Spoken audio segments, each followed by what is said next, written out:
নতুন চাকরি দেওয়ার ব্যাপারে আমরা ক্ষমতা আসার পর 17,554টি, এর মধ্যে 1,540টি ডাইনালিসিস এবং বিভিন্ন ক্যাডার সার্ভিস সহ আমরা পূরণ করতে পেরেছি। বিভিন্ন অর্থবর্ষে ডায়ালিসিস 1,540 আমি ডিটেলস তার বলি না,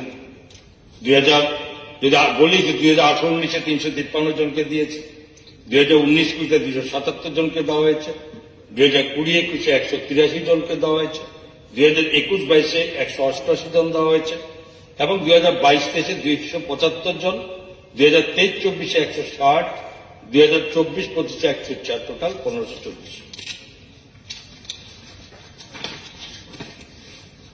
এবং